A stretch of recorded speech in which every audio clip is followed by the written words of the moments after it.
우리 한번 더 기도하도록 하겠습니다. 위대하고 놀라운 사랑, 도무지 형언할 길 없는 사랑으로 우리를 사랑하시고 우리의 죄를 용서하시고 자녀 삼아주신 자비로우신 하나님께 우리가 이 시간 모여서 드리는 기도와 찬양과 또 이 예배를 받아주시기를 간절히 빌고 소원합니다. 그 크고 놀라우신 사랑의 손길로 이곳에 모인 주의 백성 한 사람 한 사람 그 심령을 어루만지시고 위로하시고 격려하시고 이 시간 말씀을 통해서 또한 도전하시고 새 힘을 더하여 주옵소서. 도무지 이 자리에 설 수 없는 자가 하나님의 거룩한 말씀을 들고 섰습니다. 입술이 부정하고 제 심령이 부정하오니 우리 주 예수 그리스도의 그 보혈로 씻어 정결하게 하시옵고 하나님 이 회중에게 말씀하고자 하시는 그 말씀 순전하게 대언하게 하여 주옵소서. 주 예수님의 이름으로 기도하옵나이다. 아멘. 네, 여러분 오늘 아침 두 번째 읽은 사무엘상 4장 19절부터 22절 말씀에는 이스라엘 백성이 처해 있었던 아주 암담하고 절망스러운 그런 시대를 증언하는 장면이 기록되어 있습니다. 엘리의 며느리이자 비나스의 아내가 아이를 낳고 죽어가는 아주 비극적인 그런 장면입니다. 여러분, 이 여인이 자기 남편이 전사했다, 시아버지가 죽었다, 언약궤를 빼앗겼다 이런 소식을 듣고 충격을 받았어요. 갑자기 진통을 느낍니다. 그리고 아이를 낳고 죽는데 죽어가면서 그 자기 아이 이름을 이가봇이라 하는 것이죠. 여러분, 이가봇이라는 말의 뜻이 무엇입니까? 당연히 히브리어겠죠. 이는 부정어입니다. 가봇은 히브리 말 발음대로 하면 카보드, 영광이죠. 이 카보드, 노 글로리라는 말입니다. 영광이 없다, 영광이 없다. 영광 없음, 좋은 이름이 절대로 아닙니다. 그런데 왜 이 여인은 자기 아들의 이름을 이가봇이라고 했을까요? 여러분, 사람들은 누구나 자기 자식 좋은 이름 지어주려고 하지 않습니까? 가장 좋은 뜻을 담아서 좋은 이름을 지어주려고 하는 것이 모든 부모의 마음이죠. 여러분, 제 이름이 성남입니다. 이를 성자에 남영 남자예요. 제 아버지가 저 평안 높으신데 한국 전쟁 때 단신으로 남쪽에 내려왔습니다. 결혼을 했어요. 가정을 이루고 저를 낳은 것입니다. 내가 남쪽에 내려와서 내가 이루었다. 그래서 성남이라고 한 거예요. 근데 여러분, 호적하는 과정에서요, 남영 남자가 산의 남으로 바뀌었습니다. 그래서 이제 진정한 남자, 좋은 남자가 되라, 좋은 남자를 이루라. 여전히 좋은 뜻의 이름이에요. 여러분, 그런데 이 본문에 나오는 엘리의 며느리 비나스의 아내는 자기 아이의 이름을 영광 없음 이 카보드, 왜 이런 이름을 지었을까요? 여러분, 이 여인은 자기 주변에 서 있던 여인들이 당신이 아들을 낳았습니다 그렇게 말했을 때 대답하지 않고 하는 말이 영광이 이스라엘을 떠났다 그렇게 말했습니다. 제사장의 아내로 마땅히 할 말인 것도 같습니다. 여러분, 왜 영광이 이스라엘을 떠났다 이 여인이 이렇게 말했겠습니까? 최고 제사장인 시아버지가 죽었습니다. 시아버지의 뒤를 이어서 제사장 직무를 최고 제사장의 직무를 수행할 자기 남편이 죽었어요. 하나님의 언약궤를 빼앗겼습니다. 그 상황에 낙심해서 절망해서 이 카보드라 자기 아들의 이름을 지은 것이죠. 여러분, 여기 사무엘상 저자는요 22절 말씀에서 하나님의 궤를 빼앗겼으므로 영광이 이스라엘에서 떠났다 하였더라 이렇게 설명을 붙이고 있지 않습니까? 여기 영광이라고 하는 말은 하나님의 임재를 뜻하는 것이죠. 자, 영광이 이스라엘을 떠났다. 하나님께서 자기 백성 이스라엘을 버리시고 떠나셨다. 더 이상 자기 백성 이스라엘과 함께하지 않는다. 여러분, 하나님 백성들에게 이보다 더 참담하고요, 이보다 더 절망적인 일이 있을 수 있습니까? 하나님께서 자기 백성과 더 이상 함께하지 아니하신다. 하나님께서 자기 백성을 버리고 떠나셨다. 이거보다 더 참담하고 절망적인 일은 없어요. 그런데 바로 이런 참담한 일이 자기 가정에, 이스라엘에 임했다, 그렇게 생각하고 이 여인은 탄식하는 것이죠. 여러분, 어떤 면에서 본다면요, 이 카보드, 이 말은 당시의 이스라엘 상황을 잘 표현하는 그런 말이기도 합니다. 사무엘상 4장 앞부분에 보시면은요, 이스라엘 백성이 블레셋과 전쟁하는데 비참하게 패배합니다. 그 싸움에서 이스라엘 군사가 4,000명이나 전사하는 것이죠. 이스라엘 지도자들이 모입니다. 어떻게 하면 이 싸움을 이길 수 있겠는가? 어떻게 하면 우리가 승리할 수 있겠는가? 그들이 고심 끝에 내린 결론이 무엇입니까? 저 실로 성소에 있는 여호와의 언약궤, 그것을 가지고 와서 그것을 들고 전쟁터에 나가면 이길 것이다. 하나님의 언약궤를 의지하여 싸움의 승리를 거두고자 했던 것이죠. 그래서 홈리와 비나하스 제사장이 이 언약궤를 가지고 전쟁터로 나옵니다. 여러분, 결과가 어떻게 됐을까요? 패하죠. 이번엔 대패합니다. 무려 이스라엘 군사 3만 명이 전사해요. 홈리와 비나하스가 죽지 않습니까? 하나님의 언약궤까지 빼앗깁니다. 그 소식을 들은 엘리 제사장의 의자에 앉아 있다가 뒤로 자빠져 목이 부러져 죽지 않습니까? 얼마나 참담한 상황이에요? 얼마나 비참한 상황이에요? 그건 이카보드의 상황이라고 말할 수 있지 않겠습니까? 여러분, 이스라엘 백성들에게 왜 이런 참담한 상황, 왜 이런 절망적인 상황이 임했을까요? 사무엘상 2장과 3장에 보시면 제사장 엘리의 아들 홈리와 비나하스가 등장하지 않습니까? 하나님 앞에서 심각한 죄를 짓지요. 물론 엘리 제사장은 아들들에 비해서 뭐 이렇게 심각한 죄를 지었다고 할 수 없을 것입니다. 그럼에도 불구하고 아들들이 심각한 죄를 짓는 것을 보고 그냥 방관했어요. 얘들아, 그런 죄를 짓지 말거라, 큰일 난다, 이 정도 말하고 지나가실 뿐이지 이스라엘의 그야말로 영적인 이런 지도자로서 마땅히 내려야 할 구체적인 결정을 내리지 않고 지도자로서의 이런 공의를 세우는 일을 하지 않은 것이죠. 여러분, 엘리에 비해서 두 아들은 어땠습니까?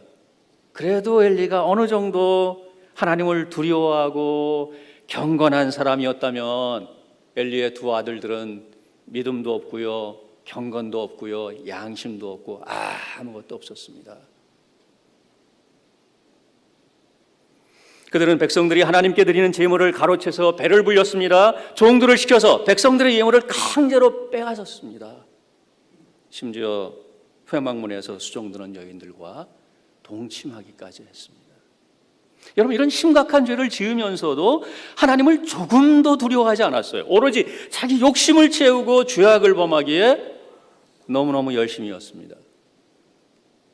사무엘상 2장 12절 본문에 보시면 사무엘상 저자가 그들을 행실이 나쁜 사람이라, 여러분이 가지고 있는 성경에는 혹시 불량자라고 번역했는지 모르겠습니다. 한글 개역 성경에서는요, 불량자다 이렇게 번역했어요. 저들은 불량자라, 엘리의 아들들은 불량자라. 그럼 불량자라고 하는 말이 무엇이겠습니까? 먼저 하나님의 율법을 무시하는 자들이죠. 하나님께서 세우신 질서와 권위를 무시하고 자기 소견에 옳은 대로 행하는 사람들을 가리켜서 불량자라 하는 것이에요. 그럼 지금 엘리의 시대인데, 엘리의 시대는 사사시대의 거의 말기예요. 사사시대의 특징이 무엇입니까? 왕이 없었으므로 백성들, 그 사람이 각기 자기 소견에 옳은 대로 행하는 것이죠. 여러분, 율법을 무시하고 하나님이 세우신 질서와 권위를 무시하고 자기 소견에 옳은 대로 행하는 사람의 대표가 누구였습니까? 홈리와 비느하스였어요. 여러분, 얼마나 기가 막힌 일입니까? 하나님께 제사를 드리고요, 백성들을 율법으로 가르치고 지도하고 해야 할 제사장들이 불량자 중에 불량자였다. 얼마나 기가 막힌 현실입니까? 여러분, 두 사람의 근본적인 문제가 무엇이었습니까? 2장 12절 말씀 다시 보시면요, 저들이 누구를 알지 못했다고요? 여호와 하나님을 알지 못했더라. 아니, 어떻게 이런 일이 있을 수 있습니까? 물론 머리로는 알았겠죠. 제사장의 가문에 태어나서 어려서부터 율법을 듣고 배웠겠죠. 제사장의 교육과 훈련을 받았을 것입니다. 수없이 여호와 하나님 그 이름을 들었을 거예요. 머리로 알았겠죠. 지식으로 알았겠죠. 그러나 문제가 무엇입니까? 마음으로 알지 못했어요. 인격적으로 알지 못했어요. 히브리어 성경에 야다라고 하는 동사 쓰지요. 야다, 우리말에 알다, 그 말에 해당되는 히브리어 단어가 야다인 것이죠. 이 본문에서 야다라고 하는 것은요, 단지 머리로 안다, 지식으로 안다, 그 차원을 넘어서는 것입니다. 인격적으로 안다, 마음으로 안다. 하나님을 나의 하나님으로, 아버지의 하나님이 아니라 나의 하나님으로 만나서 하나님을 인격적으로 아는 것. 홈리와 비느하스가 제사장이었음에도 불구하고 하나님을 알지 못했다는 얘기입니다. 그러니 하나님을 마음으로 알지 못하는데 어떻게 하나님을 경배할 수 있겠습니까? 어떻게 하나님을 경외할 수 있겠습니까? 여러분, 최고 제사장의 가문에서 태어나서 어려서부터 제사장 교육을 받은 두 사람이 이러했다면 당대 일반 백성은 어떠했을까요? 엘리의 시대는 그야말로 종교 지도자들, 백성들이 하나같이 하나님을 거역하고 하나님을 무시하는 그야말로 영적으로 캄캄한 어둠의 시대였어요. 그렇다면 오늘 우리 한국교회 상황은 어떻습니까? 엘리 시대의 상황과 그다지 다르지 않습니다. 많은 목회자들, 많은 교인들이 하나님을 거역하고 하나님을 무시하고 있지 않습니까? 교회가 교회답지 않아서, 목회자들이 목회자답지 않아서, 교인들이 교인답지 않아서 세상 사람들이 조롱하고 비난하고 비판하고 있는 현실이 아닙니까? 여러분, 그동안 우리 한국교회 교인들 많이 끌어모으는데 분주했어요. 헌금을 거두고 교회당 크게 짓는데 바빴습니다. 수십억, 수백억, 심지어 2천억, 3천억 엄청난 규모의 교회당을 지었습니다. 다라고 싸잡아 말할 수는 없겠지만 대형교회 목사 대부분이 그런 큰 교회당을 짓고요, 미안하지만 교회당 안에서 교인들 위에 군림하면서 왕 노릇하지 않았습니까? 왕 노릇하고 있지 않습니까? 자기 이름을 내고 사람들에게 영광을 받고 있지 않습니까? 여러분, 하나님의 뜻, 하나님의 영광은 안중에도 없는 것 같습니다. 여러분, 그래서 그런가요? 두려움도 없이, 겁도 없이, 수치심도 없이 스캔들을 일으키고 있습니다. 홈리와 비느하스처럼 교인들이 헌금을 가로챕니다. 교인들의 돈을 자기 마음대로 마구 씁니다. 성추행, 음행에 죄를 짓습니다. 설교 표절, 논문 표절, 부끄러운 일을 합니다. 여러분, 그리고도 회개할 줄 모르죠. 회개를 거부합니다. 목회자들의 이러한 죄, 교인들의 죄 때문에 하나님의 이름이 땅에 떨어져 밟히고 있는 이런 상황이 오늘 한국교회 상황이 아닙니까? 이런 상황을 생각하면 탄식이 저절로 나와요. 이 카보드 이렇게 외치고 탄식하고 싶은 마음이 저절로 생기는 것입니다. 정말 하나님의 영광이 한국교회를 떠난 것이 아닌가, 더 이상 하나님께서 한국교회와 함께 하시지 않는 것이 아닌가. 엘리의 며느리처럼 이카보드, 탄식하고 낙심하고 절망하는 그런 마음이 생기는 것이죠. 그러나 여러분, 우리가 너무 성급해서는 안 되겠습니다.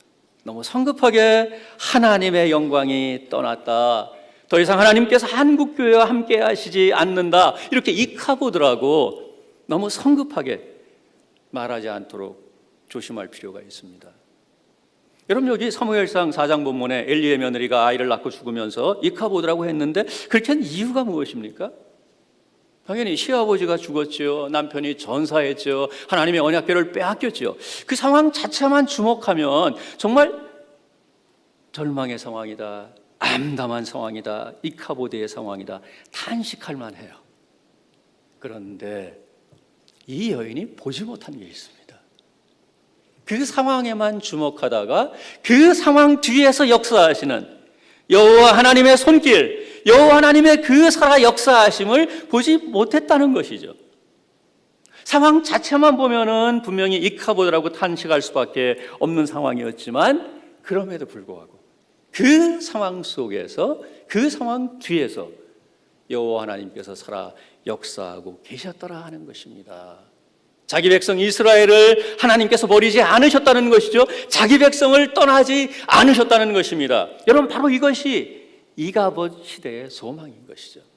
하나님께서 여전히 자기 백성 가운데 함께 하시면서 역사하고 계신다. 이것이 이가봇 시대의 소망인 것입니다. 그렇다면 여러분, 그 이가봇 시대, 겉으로 보기에 절망스럽고 참담한 그 상황, 그 시대에 하나님께서 어떻게 역사하고 계셨나요? 먼저 홈리와 비느하스, 악한 종교 지도자들을 심판하시는 것으로 역사하셨어요. 하나님께서는 홈리와 비느하스가 악을 행하는 것을 하나부터 열까지 다 지켜보고 계셨습니다. 저들이 악을 행하고도 끝까지 회개하지 않자 하나님께서 저들을 어떻게 하기 위해? 죽이기로 작정하세요. 죽이기로 작정하십니다. 2장 25절에 나온 말씀인데요, 그리고 사람을 엘리에게 보냅니다. 경고하시죠. 2장 30절 말씀에 나를 멸시하는 자를 내가 경멸할 것이다. 이어서 내 두 아들 홈리와 비느하스가 한날에 죽으리니 그 둘이 당한 그 일이 내게 표징이 되리라. 여러분이 무서운 경고의 말씀대로 홈리와 비느하스는 전쟁터에서 같은 날 전사합니다. 하나님께서, 공의로우신 하나님께서 블레셋 이방인들의 손을 들어서 악한 제사장들을 죽이신 것이죠. 이렇게 하심으로써 하나님께서는 홈리와 비느하스 두 사람의 죄악 때문에 탄식하고 분개하던 백성들의 마음을 어루만지셨습니다. 위로하셨습니다. 그 홈리와 비느하스에게 하나님께 드리는 제물을 빼앗긴 백성, 홈리와 비느하스의 죄악 때문에 눈물로 하나님께 하소연하던 그 백성들의 마음을 이렇게 하나님께서 어루만지셨어요. 하나님을 무시하고 악을 행하면서도 회개할 줄 모르는 자들, 회개하기를 거부하는 자들, 그 종교 지도자들을 반드시 내가 심판한다. 반드시 내가 벌한다. 이스라엘 백성들에게 이 사실을 똑똑히 알려주신 것입니다. 여러분, 이런 본문이 저와 여러분에게 얼마나 위로가 될지 모르겠습니다. 오늘 한국교회 안에는 교인들이 드린 헌금을 자기 마음대로 사용하는 목회자, 성추행하고 음행의 죄를 짓는 목회자, 양의 탈을 쓴 늑대와 같은 목회자 생각보다 많습니다. 제가 신학교에 있다 보니까 이런저런, 제가 고신교단에 있는데요, 고신교회 안에서도 이런저런 목회자, 어떻게 저렇게 막가파일 수 있나라고 하는 정말 개탄하고, 하나님 어떻게 저런 자들을 살려두십니까? 어떻게 저런 자들을 살려두시고 어떻게 주의 백성들이 그토록 치욕과 모욕을 당하게 만드십니까? 여러분, 이런 하소연이 저절로 나오는, 그렇게 저절로 나오게 만드는 그런 심각한 죄를 짓는 자들, 보신 교회에도 있고 한국교회 생각보다 많으니 어떡하겠습니까? 하나님께서 홈리와 비느하스에게 하신 것처럼 저들을 벌하시고 심판하시면, 즉시 벌하시면 얼마나 좋겠습니까? 여러분, 부정할 수 없는 너무너무 분명한 사실 하나, 하나님께서 그들이 행하시는 일 하나부터 열까지 다 지켜보고 계신다는 것입니다. 하나님은 공의의 하나님이시기 때문에요, 마냥 끝까지 수수방관하고 그냥 지켜보시지 않으세요. 악을 행하고도 회개할 줄 모르는 목회자들, 종교 지도자들, 하나님께서 반드시 벌하실 것입니다. 그들의 죄를 물으시고 처벌하실 줄 믿습니다. 그런데 여러분, 어쩌면 그런 악한 종교 지도자들이요, 큰 소리 치면서 잘 먹고 잘 살다가요, 천수를 누리고 편안하게 죽을 수도 있어요. 어떻게 하시렵니까? 낙심하시렵니까? 낭망하시렵니까? 하나님, 어떻게 이럴 수 있습니까? 공의로우신 하나님이 왜 하나님께서 벌하지 않으십니까? 그런데 여러분, 우리는 믿지 않습니까? 이 세상의 삶이 전부가 아니다. 이 세상의 삶이 전부가 아니다. 죽음으로 모든 것이 끝나는 것이 아니다. 이거 우리가 믿지 않습니까?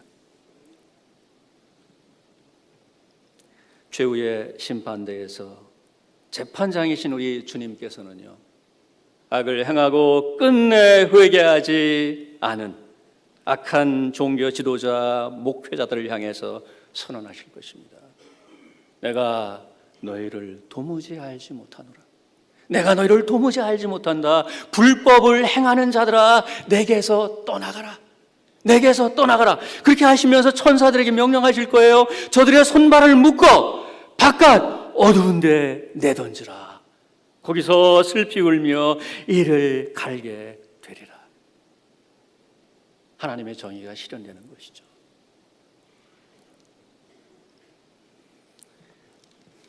여러분, 엘리 시대 하나님께서는요, 또 어떻게 역사하셨습니까? 한나의 기도를 응답하심으로 역사하셨습니다. 사무엘상 1장 11절 여기 말씀을 보시면은요, 참 자식이 없어서 남편의 소실 분인나에게 구박을 받고 서러움을 당하던 한나가요, 통곡하면서 하나님께 기도하는 장면이 나와요. 만군의 여호와여, 만일 주의 여종의 고통을 돌아보시고 나를 기억하사 주의 여종을 잊지 아니하시고 주의 여종에게 아들을 주시면 내가 그의 평생에 그를 여호와께 드리고 삭도를 그 머리에 대지 않겠나이다. 마침내 때가 되었습니다. 하나님께서 그 기도 다 들으신 거예요. 즉시 응답하지 않는 것 같아서 과연 하나님 내 기도를 들으시나 혹시 마음에 의구심이 생겼는지 모르겠지만 한나는 지속해서 기도했고 하나님께서 그 기도 다 듣고 계셨죠. 하나님이 정하신 때가 되자 응답하셨습니다. 아들을 안겨주셨어요. 저와 여러분이 잘 아는 사무엘입니다. 사무엘. 우리 한국교회 교인들 중에도 삼열 아이 이름 이렇게 짓는 분이 있지 않습니까? 삼열 사무엘. 여러분, 한나는 사무엘을 낳아 젖을 뗄 때까지 고이 길렀지요. 그리고 젖을 뗀 뒤에 하나님께 그 아이를 바쳐드렸습니다. 하나님께서 그 아이를 받으셨어요. 그 아이를 이스라엘의 선지자로 세우십니다. 그리고 그 아이를 통해서 역사하기 시작하는 거예요. 사무엘상 3장 19절 20절 말씀에 오늘 우리가 읽은 본문인데요, 이렇게 말씀하시죠. 사무엘이 자라매 여호와께서 그와 함께 계셔서 그의 말이 하나도 땅에 떨어지지 않게 하시니 단에서부터 부엘세바까지 온 이스라엘이 사무엘은 여호와의 선지자로 세우심을 입은 줄을 알더라. 여러분, 이스라엘이 블레셋에 패해서요, 언약궤를 빼앗기는 그 참담한 상황에서도 하나님께서는 사무엘과 함께 하시고 그렇게 말씀하고 계셨습니다. 홈리와 비느하스가 전쟁터에서 전사하는 그 상황에서도 하나님께서는 사무엘에게 말씀하시고 말씀으로 자기를 나타내셨어요. 절망적인 상황을 보고 이카보드라고 탄식하면서 이 엘리의 며느리가 죽어가는 상황에서도 여전히 하나님께서는 사무엘과 함께 하시며 자기 백성과 함께 하셨습니다. 여러분, 바로 이것이 이가봇 시대, 이카보드 시대의 소망인 것이죠. 성도 여러분, 하나님께서 이 정도만 역사하셨나요? 또 어떻게 그 시대에 역사하셨습니까? 사무엘상 5장과 6장을 보시면은요, 하나님께서 블레셋에 빼앗긴 언약궤를 친히 찾아오시는 거예요. 기적적인 방법으로 친히 찾아오시죠.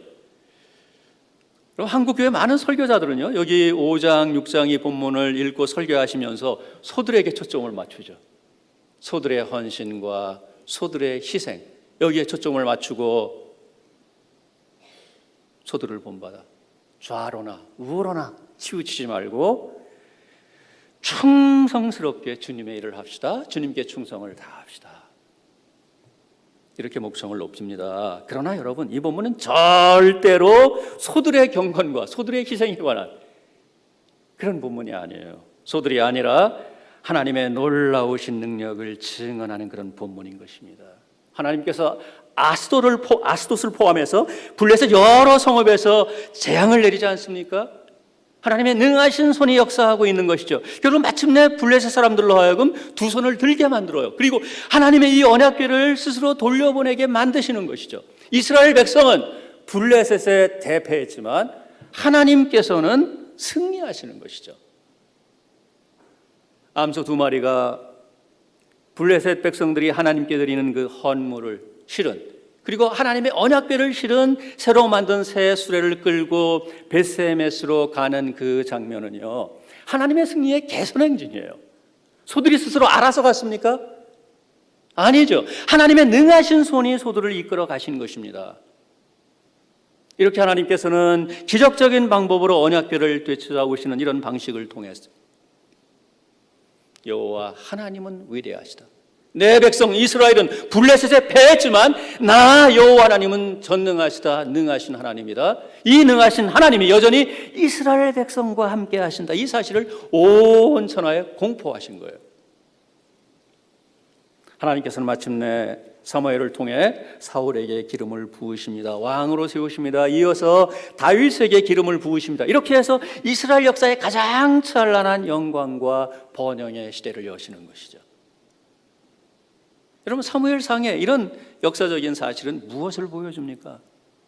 그야말로 엘리의 시대는 암담하고 영적으로 캄캄한 절망의 시대와 같았지만, 이카보드의 시대라고 말할 수 있는 그런 시대였지만, 그 상황 속에서도 하나님은 자기 백성을 버리지 않으셨다. 하나님은 자기 백성과 함께 하시면서 저들을 위하여 새로운 사람을 세우시고 새로운 시대를 준비하고 계셨다는 것입니다. 여러분, 엘리의 시대에 하나님께서 이렇게 역사하셨다면 오늘 우리 한국교회 상황, 오늘 이 시대의 상황에서 하나님은 무엇을 하시겠습니까? 분명히 오늘 한국교회 상황, 이카보드의 상황과 같다고 탄식할 수밖에 없지만, 그럼에도 불구하고 이런 상황 속에서도 하나님께서 여전히 역사하신다고 우리는 믿어야 하지 않겠습니까? 오늘 한국교회의 현실을 생각하면 답답하고 고통스럽고 어디서부터 무엇을 고치고 바로 잡아야 할지 참으로 막막하지만, 그럼에도 불구하고 하나님께서 이 시대 이 상황 속에서도 당신의 교회와 함께 하시면서 교회를 위해서 여전히 역사하시고 계신 줄 믿어야 하지 않겠습니까? 믿지 않으시나요? 여러분, 저는 믿습니다. 혹 여러분 중에 믿지 않을 분들이 있다고 할지라도 저는 분명히 믿습니다. 오늘 이 시대 이 상황 속에서도 하나님께서는 당신의 교회, 당신의 백성을 버리지 아니하시고 함께 하신다. 여러분, 이 시대 이 백성은 어떤 백성입니까? 하나님께서 죄를 알지도 못하시는 당신의 존귀한 아들 예수님을 보내시고 그의 핏값으로 사시고 세우신, 참으로 말할 수 없이 소중한 주의 눈동자와 같은 그 백성 교회가 아니겠습니까? 어찌 이 백성을 버리시겠습니까? 어찌 이 교회를 버리고 떠나시겠습니까? 저는 확신합니다. 오늘도 한국교회 곳곳에 세상과 타협하지 아니하고 이름도 없이 빛도 없이 신실하게 하나님을 섬기는 그 경건한 사람들과 더불어 그들을 통하여 한국교회의 새로운 역사를 이루시는 그 일을 지금도 하나님께서 하고 계신 줄 저는 확신합니다. 여러분, 바로 이것이 이 거부 시대의 소망입니다. 그렇다면 여러분, 저와 여러분 무엇을 해야 할까요? 어떻게 해야 할까요? 하나님께서 일하고 계시니 자기 백성을 버리지 아니하고 그들 가운데 새 역사를 부단히 준비하고 행하고 있으니 우리는 미래를 낙관하고 하나님께서 하시는 일을 그저 바라보고만 있어야 하는가? 가만히 있어 하나님이 행하시는 그 일을 우리가 바라보고만 있어야 하는가? 당연히 그건 아니겠죠. 그건 아니겠죠. 하나님께서 역사를 이루시는 그 일에 우리가 적극적으로 쓰임 받아야 하는 것입니다. 어떻게 해야 쓰임 받을 수 있습니까? 먼저 한나를 주목해야 되겠죠. 한나가 하나님께 나가 기도하는 그 시대, 사사의 시대입니다. 백성들이 각각 자기 옳은 대로, 자기 소견에 옳은 대로 행하는 시대예요. 하나님을 거역하고 이방신을 대부분 이스라엘 백성들이 섬기는 그런 시대가 아니었습니까? 그런 시대에 한나는 하나님께 소망을 두고 하나님만 의지했습니다. 하나님은 한나의 기도에 즉각 응답하지 않으셨죠. 그의 기도를 듣고는 계셨지만 즉각 응답하지는 않으셨습니다. 그래도 한나의 믿음이 약하여지지 않았습니다. 포기하지 않았습니다. 오직 소망이 하나님께 있음을 믿고 부단히 하나님 앞에 간구하고 또 간구했죠. 하나님께서 응답하시고 자식을 주실 것을 확신했기 때문이에요. 여러분, 하나님께서는 오늘 이 시대에도 이런 한나와 같이 하나님께만 소망을 두고 하나님께 부르짖는 사람, 바로 그런 사람을 찾으십니다. 지금도 하나님 자기 백성 가운데 일하고 계신다는 것을 확신하고 인내하면서 끈질기게 하나님께 부르짖는 그 사람, 바로 그 사람을 하나님께서 사용하시는 것입니다. 사랑하는 성도 여러분, 오늘 439회 주일마당 기도회로 여러분 모이셨습니다. 여러분 정말 그동안 고생 많으셨습니다. 정말 그동안 오랫동안 기도하셨습니다. 정말 오래 견디셨습니다. 그동안 얼마나 많은 눈물을 흘리셨습니까? 너무 많은 눈물을 쏟아서 이제는 눈물도 마르고 마음도 메마른 분들, 지친 분들 계실지 모르겠습니다. 오늘 이 상황이 언제 끝날지 모르는 이 상황이 이카보드의 상황과 같다고 낙심하는 분들이 계실지 모르겠습니다. 그러나 여러분, 이런 상황 속에서도 하나님께서 일하고 계십니다. 이런 상황 속에서도 하나님께서 여러분들과 함께 하신다는 것을 믿으시기 바랍니다. 하나님께서 당신의 백성을 포기하지 아니하시고 떠나지 아니하시고 여전히 붙들고 계신다는 사실을 여러분 굳게 믿으시기 바랍니다. 마침내 하나님께서 참다운 교회 개혁을 이루시고 당신의 교회를 교회다운 교회로 세우실 것을 우리가 소망하면서 다시 기도의 무릎을 일으켜야 할 것입니다. 단지 법정 다툼에서 이기는 것이나 이 교회당을 지키는 것이나 이것을 위해서가 아니라 참으로 하나님께서 승리하시고 참으로 하나님께서 영광을 받으시는 그것을 위해서 우리가 하나님 앞에 엎드려 기도해야 되겠습니다. 사랑의 교회만이 아니라 한국교회 전체가 참으로 하나님의 말씀을 따라서 개혁되어 하나님 보시기에 기뻐하실 만한 교회다운 교회가 되도록 우리가 다시 힘을 모아 마음을 모아 하나님께 기도해야 하겠습니다. 하나님 듣고 계십니다. 한나의 기도를 들으시고 마침내 응답하신 하나님께서 여러분의 기도, 저의 기도를 들으시고 마침내 응답하실 줄 믿습니다. 그런데 여러분, 한나는 기도하는 것으로 그치지 않았죠. 마침내 하나님께서 기도에 응답하여 아들을 주셨을 때 그 아들, 자기 생명보다 귀한 그 아들 하나님께 드렸습니다. 얼마나 오래 기다리던 자식이었을까요? 젖될 때까지 그 품에 고이고이 기른 자식입니다. 얼마나 아까웠을까요? 어떤 아들인데 어떤 자식인데 드릴 수 있을까요? 바칠 수 있을까요? 그러나 한나는 귀한 아들 하나님께 드렸습니다. 나를 기억하사 주의 여종을 잊지 아니하시고 주의 여종에게 아들을 주시면 제가 그 아이를 여호와께 드리겠나이다. 이렇게 소원한 대로 하나님께 드렸어요. 물론 그 드리고자 하는 마음, 바치고자 하는 그 마음도 하나님께서 주셨지만 아들을 아끼지 아니하고 아들을 하나님께 드린 한나의 그 헌신과 그 희생, 얼마나 고귀한 것일까요? 한나의 그런 헌신, 자기 아들을 드려 하나님을 위해서, 자기 백성을 위해서 하나님께 드린 한나의 그 희생이 있었기에 여러분, 하나님께서 사무엘을 통해서 이스라엘의 새로운 역사를 이루신 거 아니겠습니까?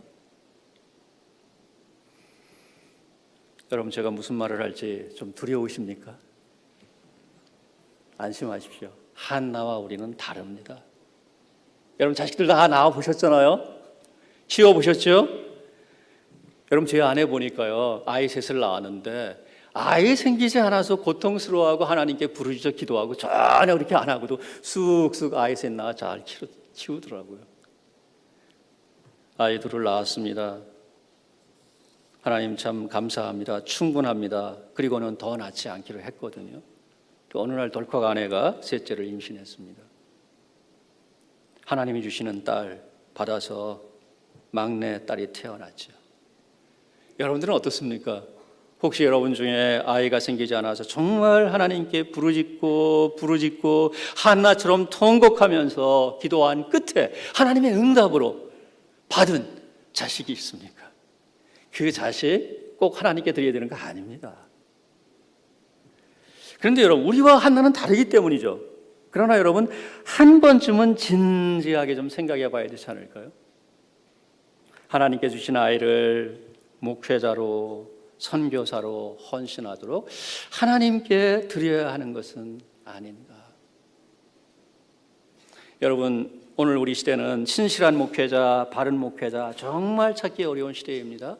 고상한 인격을 갖추고 정말 깊은 경건을 갖추고 설교도 탁월하게 잘하는 두루두루 갖춘 목회자 찾기 하늘의 별 따기예요.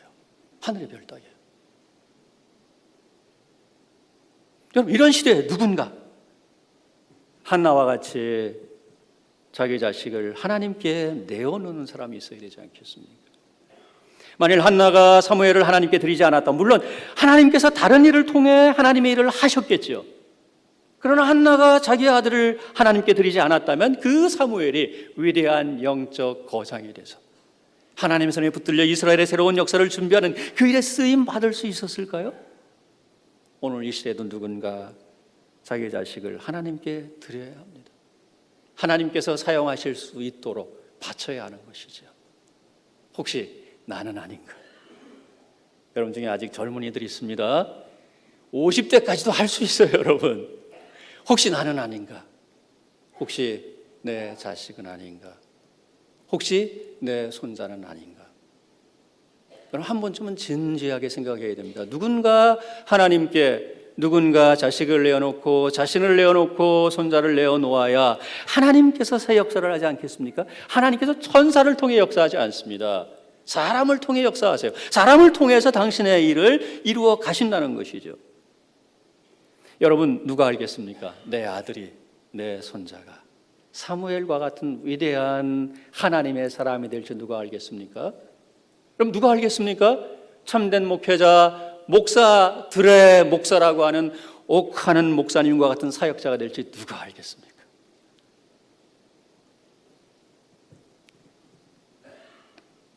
마지막으로 여러분, 사무엘을 주목해야 되겠죠. 사무엘상 기자는요, 2장 11절, 12절에서 의도적으로요, 사무엘과 엘리의 두 아들을 대조합니다. 엘리의 두 아들은 불량자여 여호와를 알지 못하는 자들이었지만 사무엘은 어려서부터 제사장 엘리 앞에서 여호와를 섬겼더라. 2장 17절 18절에도 대조하죠. 홈리와 비나스는 여호와의 제사를 멸시했지만 사무엘은 세마포 에봇을 입고 여호와 앞에서 섬겼더라.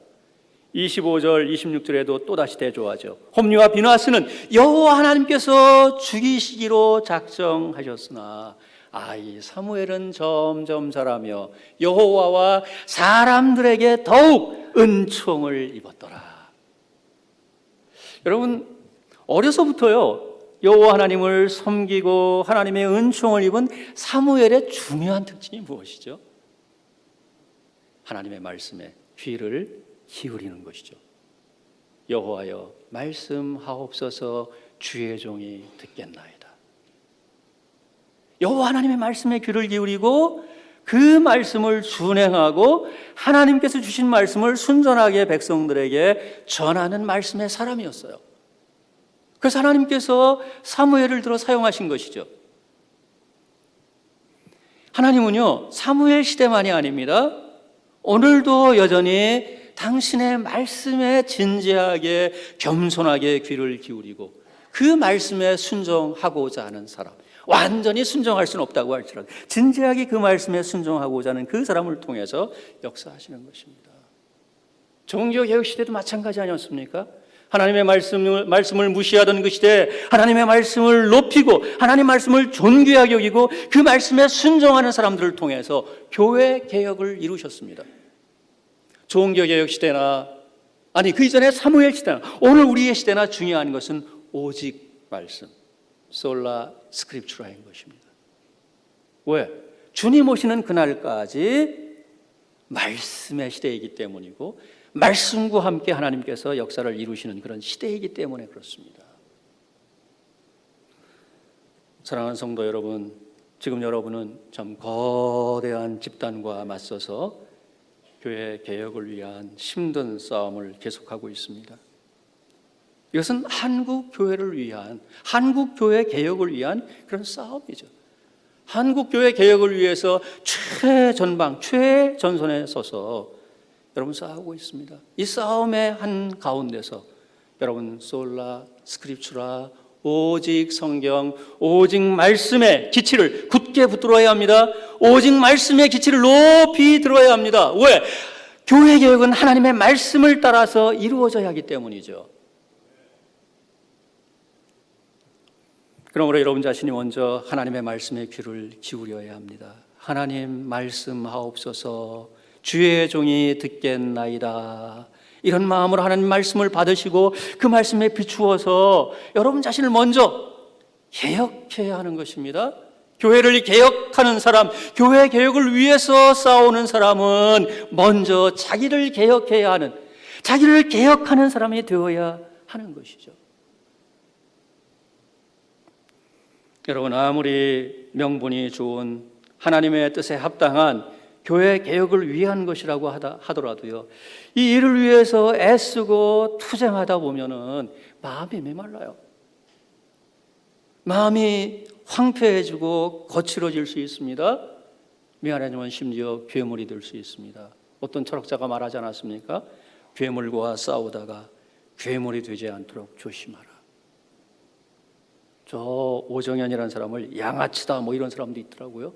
양아치와 싸우다 보면은 양아치가 될 수도 있어요. 여러분, 참 훌륭한 교회 개혁을 위해서 애를 쓰고 또 애를 쓰다가 마음이 거칠어지고 황폐해지고 만에 하나 악에 떨어진다면 어떻게 할까요? 여러분, 그런 일이 생기지 않으려면 부단히 하나님 말씀에 귀를 기울이고 그 말씀에 비추어서 내 자신을 성찰하고 내 자신을 부단히 살펴야 하는 것이죠. 그 말씀에 순종하면서 그 말씀에 따라서 내가 점점 개혁된다, 점점 변화된다, 영적으로 성숙해 가야 한다.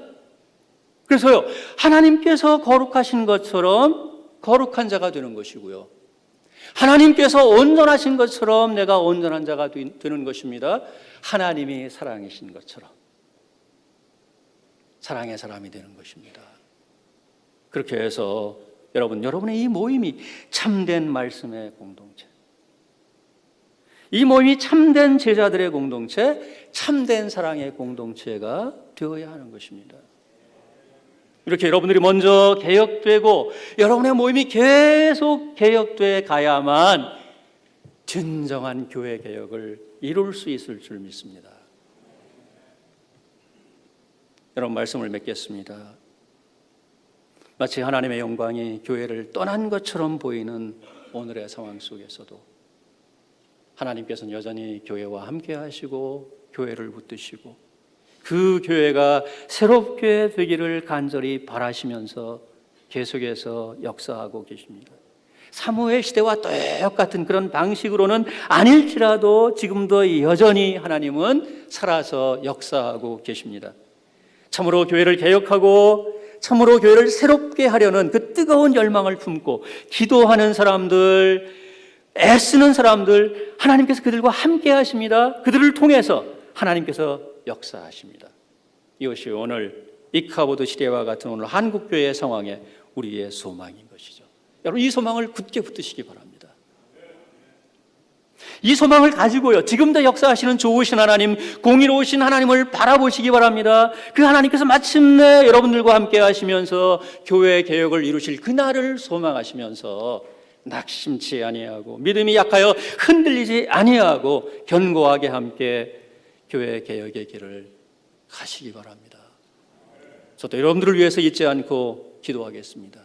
하나님께서 여러분을 통해 사랑의 교회만이 아니라 한국교회 전체를 바로잡고 새롭게 하시는 그 놀라운 역사를 이루시길 간절히 소망합니다. 우리 한번 기도하겠습니다.